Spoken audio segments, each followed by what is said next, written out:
Hey everyone, my name's Chris Lambert, and today we're doing a Ask Me Anything where I respond to the questions that you all asked over the last couple days. Thank you for so many questions. There's a ton, and I'm excited to start answering them to the best of my ability. So starting off, we have Joseph Carlos. We see you on the grind, Chris, and appreciate you for it. Have you noticed the acknowledgement that Casey has been giving Ye and Donda recently? If not, I look into it. I have been noticing, but I am still so skeptical. And I feel for Casey because he had been timing his album last year to come out after Kanye's album, which makes sense, right? If you're going to be featured on Kanye's album, you want that bump before releasing your own music because it's going to do that much better. And then Kanye never released anything. So I'm hoping for Casey, as well as for all of us who are looking forward to Kanye stuff, that something happens soon. But I am still so worn out at this point after being a Kanye fan since 2007 when it comes to release windows and releases that I am not going to get entirely too hyped about any potential release date. Because while Kanye was pretty good with 808s coming out so closely to Graduation, right? And then My Beautiful Dark Twisted Fantasy, it was a little while, but there wasn't like a ton of build up at that time. You weren't hearing like albums forthcoming, albums forthcoming. Kanye was off doing his own thing, and then we got Good Fridays, which was amazing. And then Watch the Throne in 2011, Cruel Summer in 2012, Yeezus in 2013. It was an exciting run, but ever since Kanye announced shortly after Yeezus that he was working on his next album and would come out by the end of the year, everybody's like, what?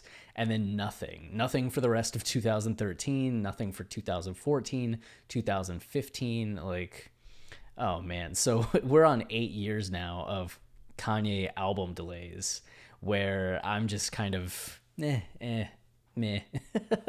when it comes to any potential hype. It's exciting, but at the same time, I don't know how much stock I put into it.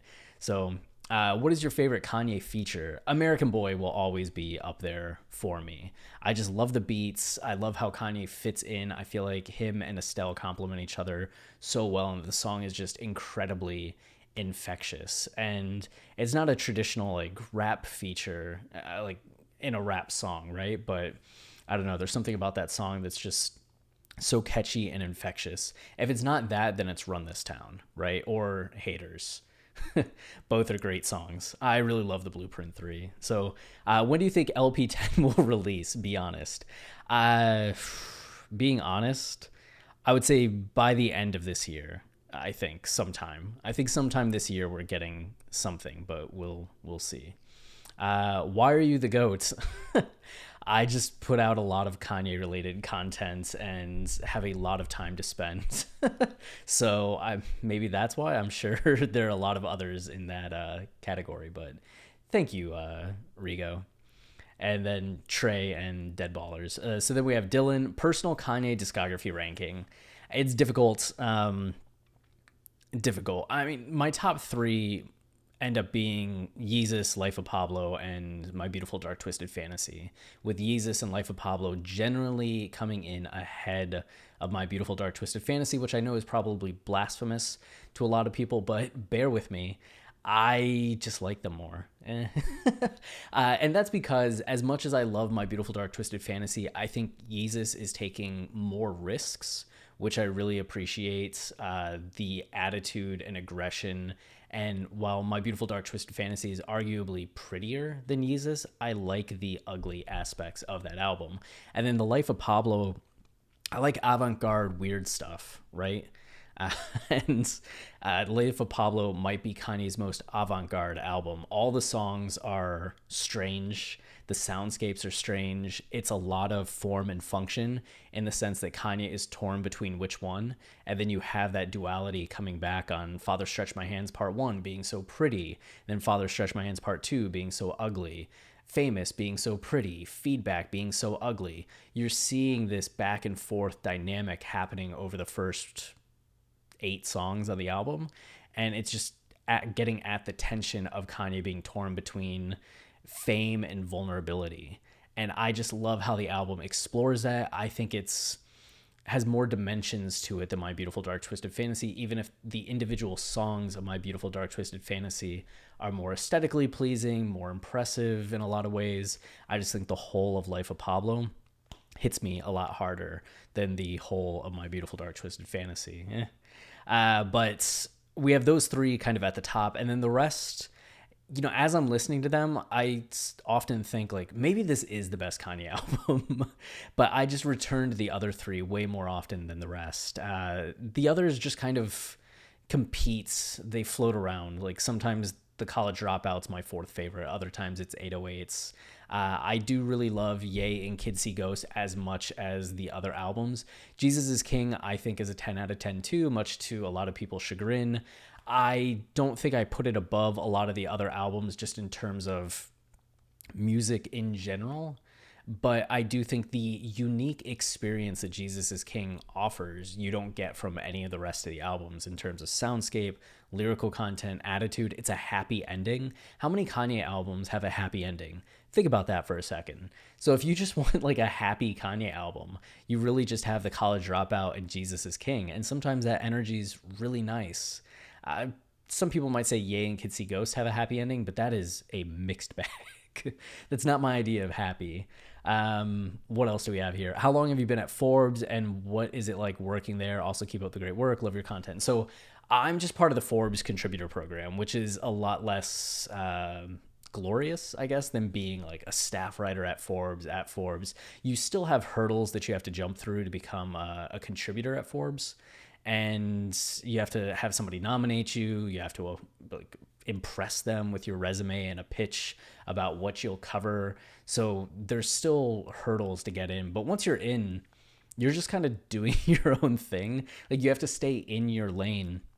But often I didn't have anybody commenting on what I wrote. There's not a lot of interaction or engagement unless you're going out and looking for it. So still isolating, and you get some of the prestige. I mean, the biggest thing was I had more people hitting me up like, oh, interview me, do a story for me, like, can you write about me, which was cool, and starting to make some connections, right? Like that's how we got the Mike Dean interview. I got to interview why am I blanking on the name? Worked on a Kanye album. I feel so bad that I'm forgetting this. Worked on 808s. Oh man. It'll come to me at some point, maybe. But then got to interview Ant Clemens. So there are a lot of great opportunities. Got to interview Seven Aurelius and actually just got to work on his autobiography. He was the main producer for Murder Inc. when Murder Inc. was murdering everything back in that 2001 to 2003 period. So you do get a lot of opportunities in networking, but it's not the kind of writing that I really like to do. I like to do a lot of evergreen, deep dives, narrative, thoughtful, and a lot of the Forbes contributor stuff just rewards more like money and short term, like what's the 24-hour news cycle, which is just not my strength at all. Joseph, again, what is your YouTube scheduling, and what kind of schedule would you like to be on for uploading per week? Do you want your channel to be serious or always just for fun in terms of career? Thanks in advance. I mean, my main career is novel writing, right? Everything that I'm doing in terms of like journalism, podcasting, film writing, all of it's just reinforcing building a platform for novel writing. So when I go to pitch a literary agent, when I go to a publisher, they're like, oh, this guy has some kind of name recognition. We're more inclined to work with him. It still hasn't been happening yet, but that's really the goal. I mean, with the YouTube channel, scheduling, I had a period of doing it every single day or as many days out of the week as I could. So I think ideally, if I had that bandwidth, it would just be a video each and every day, which kind of helps with the algorithm. It helps with keeping everybody engaged. But at the same time, with the work that we're doing on our movie website, on the Kanye podcast itself, as well as just my own creative writing and, being married and all of that, there's just not always time in a day to make a video. But I would like the channel to continue to grow. I obviously love talking, and it's been fun interacting with you all and like growing this community. So it's definitely something that I see continuing to pursue, and Travis and I are talking about ways in which we can elevate the channel, right? Especially with some evergreen content, some maybe more production upgrades. But at the same time, I'm not a video editor in any way, and I don't have any interest in being a video editor. So I don't know how much more I am personally going to do in terms of making this a serious channel that's taking all this time on each video versus just continuing to bring what I do to the table, which is a willingness to talk and an expertise in Kanye and kind of putting together the narrative threads of a topic in order to convey the context of what's going on. So, yeah. What's your favorite film series? I haven't thought about that. Film series. Ooh, that's tough. I don't know one that I necessarily like jumping out to me off the top. I'm just like, I look forward to every single one of those. Like the Transformers series was so disappointing. Fast and Furious, I like a couple of them, but don't love enough of them. Do you count Blade Runner and Blade Runner 2049? Does that constitute a series? Like Jurassic Park's one of my favorite movies, but the rest of them certainly are. Lost World's good, but ooh. I mean, is there a sports one that I'm forgetting? The Major League movies are fun, but the Dark Knight trilogy I get torn on because I'm such at odds with Christopher Nolan as a filmmaker. Like I love The Dark Knight, I love Inception, Batman Begins, but I get so annoyed by Nolan's filmmaking in general at this point as somebody that didn't like Interstellar, didn't like Tenet. I'll have to think about that if something else pops into my head. But at the moment, I don't know if there's one that's like, oh, I guess just the Marvel movies at this point. I love the Marvel films in general. So maybe that over like Star Wars and other epic series. What is your favorite game currently? The Final Fantasy VII Remake. I just started the Intergrade DLC the other day and am really loving Fort Condor. But I grew up, I was 10 years old when Final Fantasy VII actually came out. And I remember playing it and just being emotionally wrecked by the PlayStation 1 version. It had a huge impact on me just in terms of storytelling, scope, narratives, characters, that I was really looking forward to Final Fantasy VII Remake, and it did not disappoint. I loved the remake, and I'm really looking forward to the sequels, which, I don't know, might get here in the next decade, so we'll see, but those. Gene, do you watch football, soccer, or Jean? Back in the day, I did. I played soccer all through high school. Like growing up through high school, I was torn between trying to play soccer and baseball in college and ended up playing baseball over soccer just because there was more. I mean, I loved pitching more than I liked soccer. And I loved soccer. I was a left defender. I love defending people. But I was watching a ton of World Cup soccer back then, right? Like the 2002 World Cup, the 2006 World Cup. Some of my favorite moments, like in college during the 2006 World Cup, I had a little handheld TV that was black and white, had an antenna you had to pull out, and would go around campus watching World Cup games on that. Because it's 2006. Like we didn't have iPhones that we could be watching videos on. So streaming was really like difficult back in that day. So it was just me with this little TV walking around campus, and people would hear the game and come up and walk with me. So I'd have a crowd of like 15 people around me trying to watch this game. And this was during like orientation in the summer. So it wasn't like in the middle of classes or anything, but we had 4 days of orientation. I was an orientation leader doing multiple orientation sessions, and kids would just gather around to watch, and it was really exciting. Like watching on that 2x2 screen when Zidane did the headbutt. But the last few years, I haven't been watching it as much. I'll catch highlights every now and then, but I'm not really up to date on a lot of the players until the World Cup comes along, and then I'll watch some games then. Lowboy, what was your reaction when Kanye followed y'all? Also, has he ever messaged you? He has not messaged us. He's retweeted us 4 or 5 times. The following was... Okay, so the secret of the following is that I'm pretty sure he was working with somebody at that time that was telling him he should follow more fans, engage with fans. And there was somebody that follows us who was working with that person, and she was actually asked who Kanye should follow, and she had DM'd us and said that she had put our name into the hat, so to speak, for a Kanye follow. So I knew that it might happen, and then it did, and that was really exciting. But it was also one of those things like, did he follow us, or did somebody else like who was helping him with the account at the time follow us? And I like to think that it was him getting recommended, and he was just like, okay, that sounds cool, and like hit the follow button himself. So it was one of those little mixed bag of like, oh, is it as pure and exciting as it could be? But then at the same time, it's still a Kanye follow, and he's still seen our tweets, engaged with us, retweeted things when it's clearly him tweeting, right? And then quickly following up with like a retweet of something that we said, which is really cool. And then a lot of people that we actually retweeted onto the timeline were getting followed like 5 minutes after we retweeted them, which was cool to see as well, because it was just like, oh, look at this power that we now have. But the interactions certainly dried up over time. I think we had 2 or 3 retweets at the end of 2018, one at the very beginning of 2019, and I think maybe one in 2019. And then I don't think there was anything in 2020, which Kanye was kind of on a warpath in 2020. But it was exciting. So it was clearly like exciting and surreal when I started seeing the notifications for like congratulations, congratulations, congratulations, and then looked and was just like, man, Kanye really followed us. But when's he gonna let us interview him? That's the thing.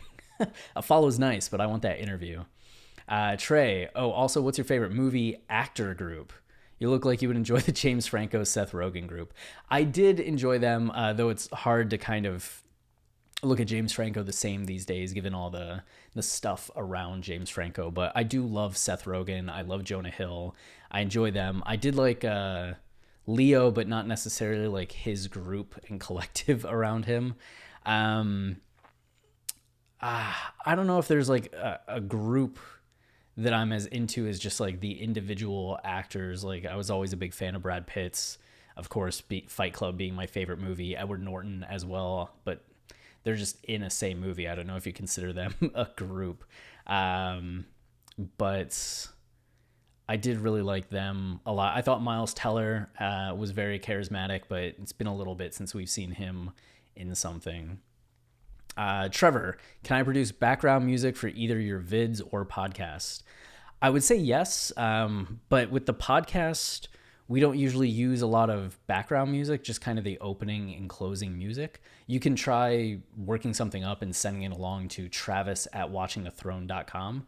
And then I don't put any music in these videos because I don't do any video editing clearly. So I don't know how much it would get used in these videos, but we are looking at putting together some more structured produced content. So maybe we would use it in there as well. So also email travis@watchingthethrone.com because he's going to kind of be running point on some of those videos. I'd appreciate it. And then Gene again, what is your favorite video game to play right now? Yeah, that was Final Fantasy VII Remake. I'm also enjoying Octopath Traveler for the Switch. Yeah, that's right. And then I've been playing a ton of Magic the Gathering Arena on both my phone and computer. So if anybody likes Magic the Gathering Arena, Kanye Podcast 518891, I think is my number. Movie analysis on A Clockwork Orange, Mr. Bass. Clockwork Orange is an amazing movie. I love Kubrick just in general. I haven't read the book. I need to do that. But I was actually breaking down the narrative of it. And the movie really gets into this idea of free will and what is better, somebody that is free but violent or someone that is not free to do as they wish and completely neutered and at the whims of everybody else. So it's like, is their violence a self-defense against society? It's complicated because Alex, that's the character's name, right? And he starts off as this like violent thug who's running rampant over everything and then gets brought in by this team of medical professionals and they essentially lobotomize him. They take away his ability to react violently and to enjoy anything a little raunchy. and he becomes this neutered person and goes out into the world where a lot of people beat him up and don't treat him well because he was a bad person previously, and now they can get revenge without him actually fighting back, and they actually heal him at the end of it, allowing him to be violent again. And Kubrick actually saw the movie as more of a good thing, I think, than a negative thing, which I don't know. I don't know if like the best case scenario is like Alex had to face consequences and then the medical establishment felt bad and reverted him. But then at the same time, you do see how society is kind of crushing. And if you have these larger influences that are neutering people, how badly that can go. So I think it's complicated, and is one of the reasons why the movie is so intriguing, because it has that tension between, it's not just this is purely right and this is purely wrong, but it is complicated, which I think is the best thing for a narrative to do, is to leave you at odds in terms of how you're feeling about the character and the subject matter. What was your first Twitter post? I don't remember. I'm guessing something Kanye related. Have you ever made a beat before? I mean, when I got a MacBook back in like 2006 and had GarageBand, I tried making a beat and I was like, this is pretty good, but it wasn't. And I haven't since then. So not really.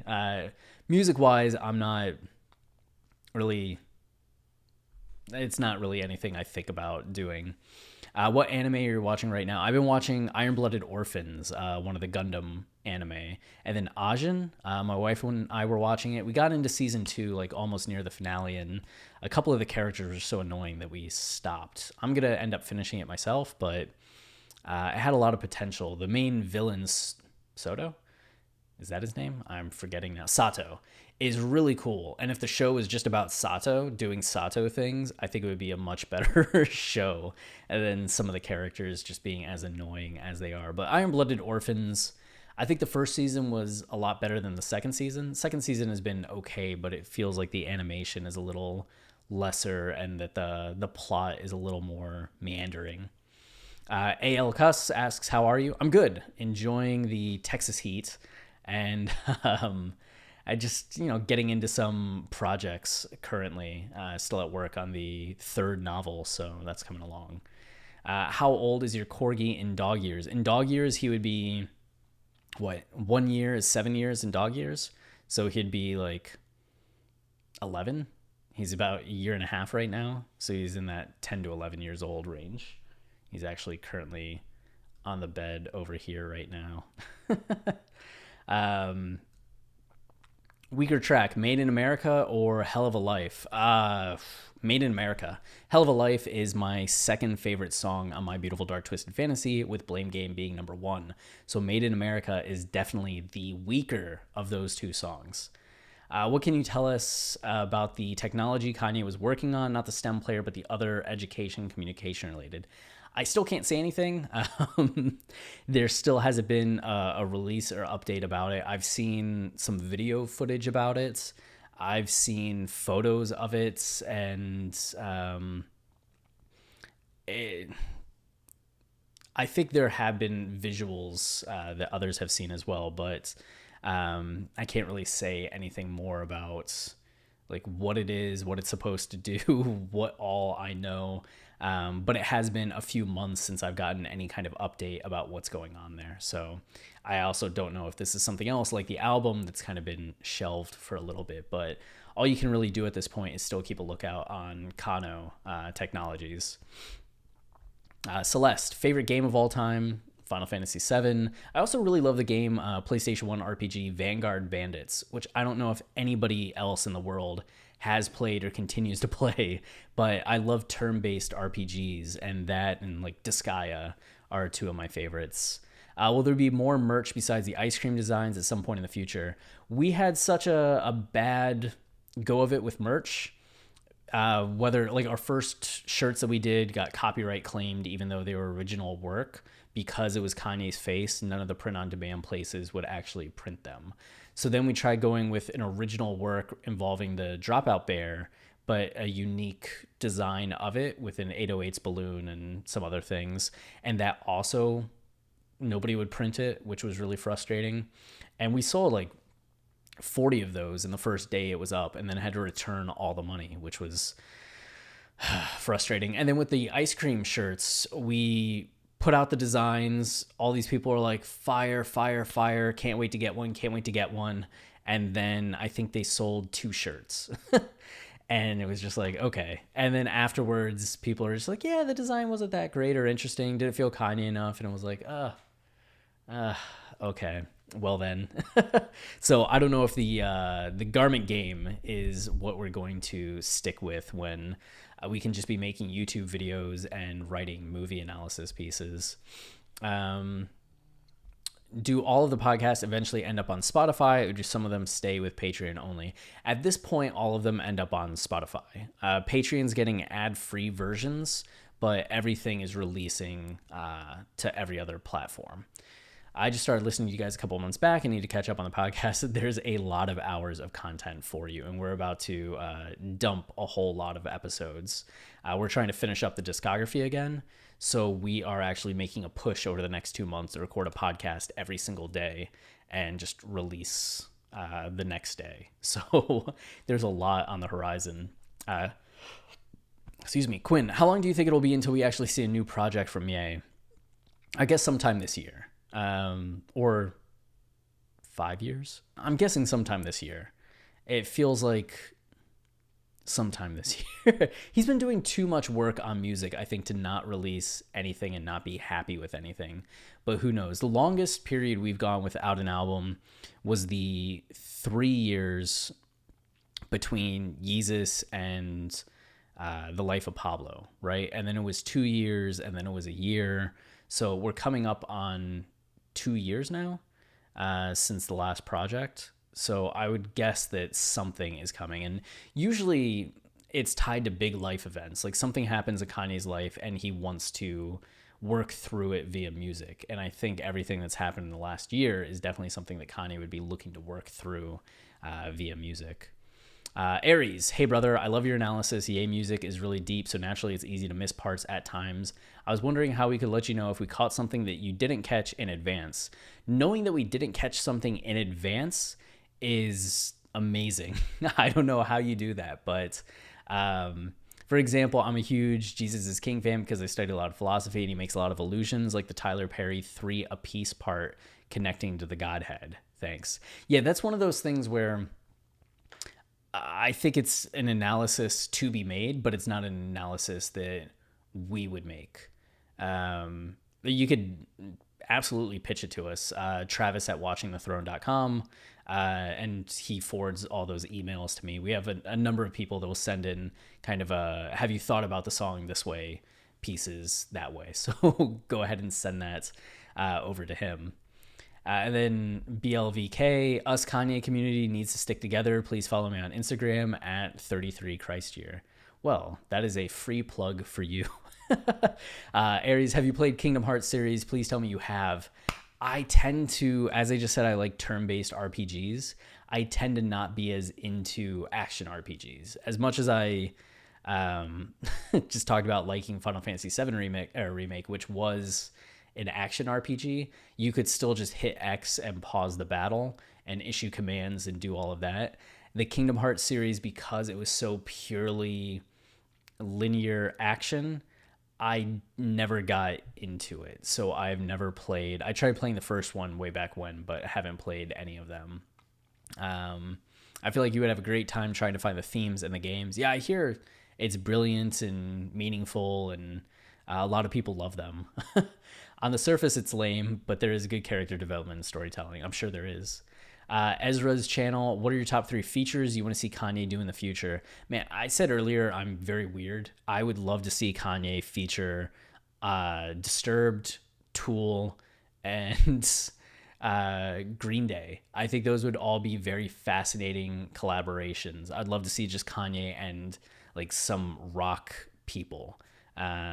Because you always hear like rap is the new rock and roll, right? But I don't think we get enough crossover between actual rock people and rappers. I think it would be cool to see more of that. Daniel, do you think the genius of Yeezus will eventually be accepted by the mainstream, or will it forever be a topic of discussion only understood by Ye fans? Uh, I think that more people are starting to pick up, like each year that passes, the attitude towards Yeezus is more of this album's amazing rather than this album sucks, is garbage. Like it was a vocal majority hated Yeezus between 2013 and 2016. And I think since 2017, it's a vocal majority praises the album, loves the album. And I think our podcast has helped a lot of that, just in some ways giving a voice to what it is that makes that album so great. And then the Dissect season that just aired that we co-wrote, I think is going to make a lot of waves in terms of people being like, oh, that is really good, and is something like in the mainstream popular, which our podcast isn't, that people can point to and be like, oh, you hate the album? Go listen to Dissect. And yeah, so I think opinion is coming around. Do you think the meaning of Yeezus would be clear if the album opened with blood on the leaves rather than on site, as the former establishes the true catalyst for the Yeezus character? I don't know if it would change that much, because I think a lot of people, I think what would need to happen for people to understand the meaning would be for Kanye to just straight up have an explanation song or something, like an intro that's like, Yeezus walked down the street, blah, blah, blah, like something. Like the same way that Kendrick on Good Kid, Mad City and To Pimp a Butterfly really grounds those albums in a narrative, just through these little moments of, on Good Kid, Mad City, it's actual narration coming into play from just like other characters telling Kendrick things, and those skits, like scenes that happen. And then To Pimp a Butterfly, you have the poem that kind of is explaining everything and showing that there's this continuity and connection between songs. I think Kanye would need to do something like that, because The College Dropout starts in a much more traditional way, showing a kid in Chicago that ends up getting into the music industry and ends up finding his way in the music industry. And I still think, we're 18 years removed from that album coming out, 17 years, and a majority of people still don't know it's a narrative album with a whole concept and a story that plays out in a 3-act structure. So that album's pretty clear in terms of the story being straightforward, and it's still not understood. So I think Kanye would just have to actually put something in there that makes it clear rather than rearrange the track list. Thief of Baghdad, are you a part of KTT? I signed up back in the day, and it was just too chaotic for me to follow conversations and get involved with. And then recently signed into KTT2, and just haven't had the bandwidth to kind of make it part of what it is I do. I mean, given the, like, really having time just for like Twitter and Reddit at this point is all that my brain can pretty much handle in terms of social media. What are your thoughts on Death Stranding? But I have a lot of respect for KTT and the actual like conversations that they have in the community that they've built, and the archive that it is for Kanye fans. It's cool. What are your thoughts on Death Stranding? I thought it was so boring. My wife plays a lot of games, so games that I don't actually get to play, I watch her play. And Death Stranding was one of my least favorites experiences watching. It just seemed like the battles were annoying. The world was a little too barren. I thought the mail delivery was stupid. I didn't like the characters. I didn't like the story. I didn't like the style of storytelling. I didn't like the boss battles. I get that it's probably like right up some people's alley. It was just a little too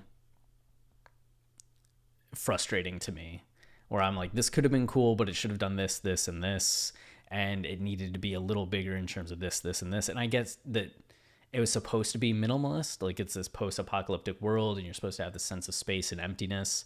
I don't know. I thought Nier Automata captured that kind of setting in a much better way, and that Nier Automata is like this amazing, mind-blowing game, and Death Stranding was just kind of like, okay. Especially because my wife played them maybe about a year apart, maybe even 2 years apart, and I was just like, this is not in any way as deep as that game or as interesting as that game. Few things have felt as interesting as Nier Automata. Have you listened to Blade? And if you do you see how deeply his music is influenced by Kanye? I've never listened to Blade. I should get on that. I've been trying to go back through a lot of albums just on Rate Your Music recommendations. And if that came up, I would listen to it. But I've been having to actually go back and just listen to a bunch of like rock classics from the 70s and 80s and albums from the 90s that I've never heard. Yeah, so maybe one day I'll get to it. But him being influenced by Kanye actually is a reason to check it out sooner rather than later, isn't it? I apologize if any questions have been asked before or have been discussed. I'm a little new to the channel. Welcome. What is your least favorite Kanye song from his 7 solo albums if you had to pick one? My least favorite, if I had to pick one, is probably just aesthetically Celebration. On our recent coverage of Late Registration 2.0 on the podcast, I had a lot more respect for Celebration in terms of what it's doing on the album and like aesthetically what it adds to the album. But I tend to not do well with slower songs that don't change much. And that song is very slow and doesn't change much. So if we're talking just as solo albums, it's that. But if we're not talking solo albums and just something that Kanye has made, then Liftoff is my absolute least favorites, as well as I'm not a fan of 4 or 5 seconds at all. I find both of them to be very annoying. Liftoff because the songs, I've talked about this a lot, like 4 minutes and 28 seconds or something. And the chorus makes up over 2 minutes of that, or like 1:30 of it. And it's just the same thing every time. It just repeats in a continuous loop, and it's 30 seconds each time. And it feels so dominating because you have 30 seconds of an intro that doesn't really add much, then the 30-second chorus, and then Kanye does an 8-line verse that's maybe his weakest verse in terms of what's actually being said, followed by this bridge that's cool. It's cool sounding, but also doesn't add much. And then Jay takes up, I think it's 14 seconds of actual rapping. And then Beyonce comes back for another 30 seconds in that. So it's like 30 seconds of Beyonce, Kanye, 30 seconds of Beyonce, bridge, 14 seconds of Jay-Z, 30 seconds of Beyonce. So in the first 2 minutes and 16 seconds of the song, 1:30 of that is essentially Beyonce, which Beyonce's awesome, but it's just too repetitive. And then 4 or 5 seconds is also just too repetitive. I don't like that much repetition, which is why I love songs like Hold My Liquor, which essentially has no repetition and is just one long verse. That's cool to me. Favorite sport, favorite teams, baseball and Cleveland teams, though I've been finding myself more interested, like more excited about football games recently than baseball games, which is crazy because I have these like baseball tattoos on my hand. Like baseball is something that I really view life through and think about life in terms of baseball a lot, but it's been harder to watch with how frustrating the Indians are. Do you think Jesus is King will be beloved by fans in the future, or do you think it'll still be classified as Ye's worse? I think people are going to continue to grow to appreciate what's there. I think with any Kanye album that generally happens, I do think there'll probably be a hurdle in terms of it won't be up there in terms of how people rank it in Kanye's discography, but I don't think it's going to be like considered awful the way that a lot of people consider it awful now, like a 4 out of 10, a 2 out of 10. I think for most people will be like, okay, this is a solid 7 out of 10, which fine, just fine. That's okay by me. If you had to bet $1 million right now, what exact date does Kanye drop his next album? It's either June 26th, which probably won't happen, or I'm going to say November 25th. I don't know. It's like the closest Friday to that. We'll see. Shybri, thoughts on fan rumors of Never See Me Again personally makes me cry even thinking about it since I've been in similar places before. So the rumors, it was going to be that Kanye made this song because he was kind of suicidal at the time following everything with Taylor Swift, and that this was going to be a retirement song. And it was going to be at the end of My Beautiful Dark Twisted Fantasy and announce that like he was just done, out of the public eye. And I feel like I saw that and I was like, that is over the top. That's a fan theory. And then I looked it up and it seemed legit that he was going to put it on, but I also can't remember right now. There's so much Kanye trivia floating around in my head sometimes that it's hard to recall some of it. I've definitely been in a similar place, and I can commiserate with the emotions of it. Like, I fell in love with Kanye's music with 808s and Heartbreak because I was in such a dark and sad place, and that album really felt emotionally like not spiritual, like it felt like it resonated in a way that other albums never had with me, where I just like enjoyed them. That was one that I was like, I feel this. So the rumors of Never See Me Again are interesting, but I feel like Kanye just also can't not be in the public eye, even though he's out of the public eye right now, right? There's just something about his relationship with the world that he can't quit the world and the world can't quit him. Matt XP, you ever made something like Mercy? No, I haven't. I haven't. Though, no, I was going to say my novels are pretty good, but they haven't had the impact that Mercy has. Orange Juice, can you make your podcast into video, please? I don't know if like Travis and I record video while we do the podcast. It could happen. We tend to have at least like 1 or 2 times per episode where we like need to actually redo something, or we get interrupted by something, or like Archer starts barking and we just take it from the top. So one of us would have to video edit a little bit more, which can be annoying. And usually we're so deep in the analysis part of it that we're not even like thinking about the camera. We have put videos of it on YouTube. It wasn't videos of us like doing this right now, right? But just the audio onto YouTube, and those never did well. Like, we'd be having videos get 2,000, 3,000 views and then put up our analysis episode and it's getting 200, 300. And we're just like, okay. So I don't know if the video itself would make a difference, or if there's just not as much of an audience, or we just weren't marketing it well. Maybe we do it at some point, but Michael, can both of your elbows touch your belly button? Yes. Yes. Is that not a thing? Huh. What are the opinions of your friends and family on your passion for Kanye? I think most people just find it funny. And honestly, it doesn't come up all that often in terms of discussions. Like, I try not to gush about Kanye stuff whenever I'm with friends because there's not really a reason to bring it up. When he started supporting Trump, I did have friends that were very interested in bringing it up at that point and hearing my opinions on it. And we had a few heated conversations that ended up being fine. They were working through some things. I was working through how I was describing things, which was interesting. But family, I don't know if family really...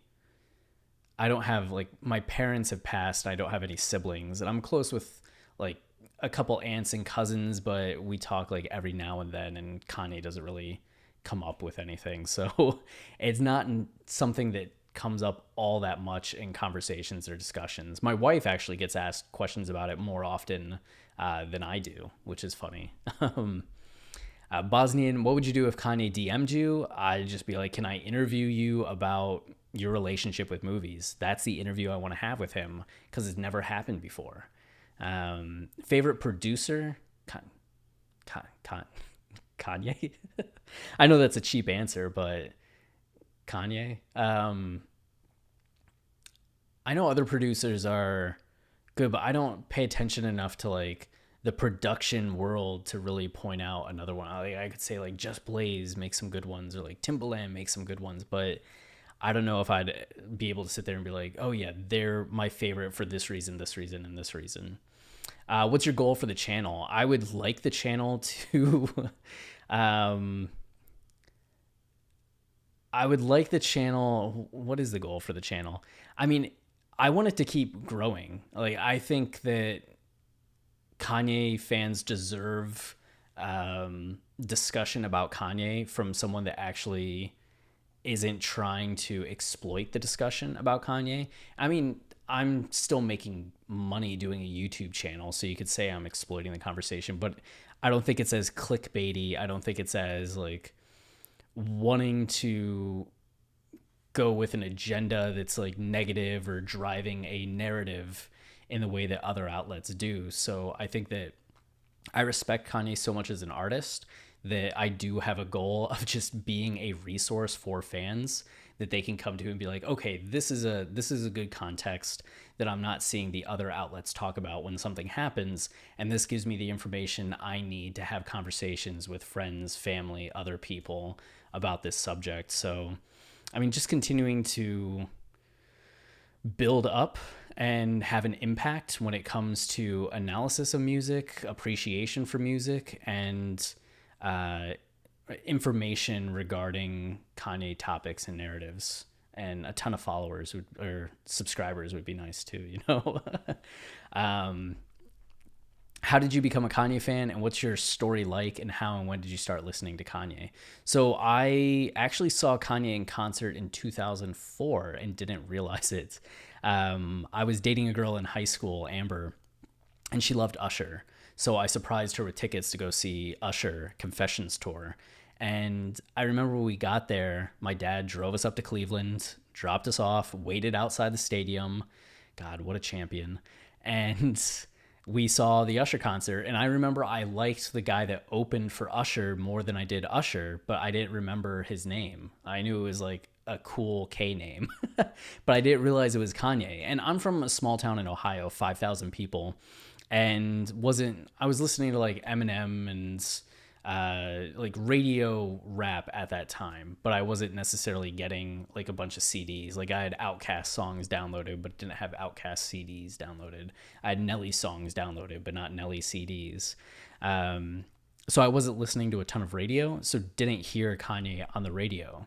And then 2005, I remember Gold Digger was huge, right? You couldn't escape Gold Digger. I was in college. It was playing at like parties and stuff. And then the Katrina stuff happened. And I was so blown away that Kanye did that I really started to like him as a person, even though I knew he was considered a jerk, arrogance, et cetera, et cetera. I thought it was amazing that he broke from the script like that.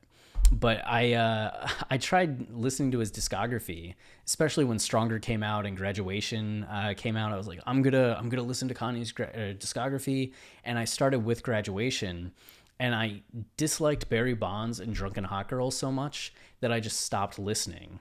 I thought Drunken Hot Girls was a very like gross song, and I was like, this guy's not for me. It wasn't until years later that I realized the irony and wonderfulness of Drunken Hot Girls in terms of the narrative of Graduation, which that episode's now available on our podcast if you too want to have a better understanding of Drunken Hot Girls. But it wasn't until 2008 with 808s that I became a Kanye fan. And that's because my dad had passed away in 2007, and I was dealing with it all right. Like, I mean, it hurt. It was really sad. I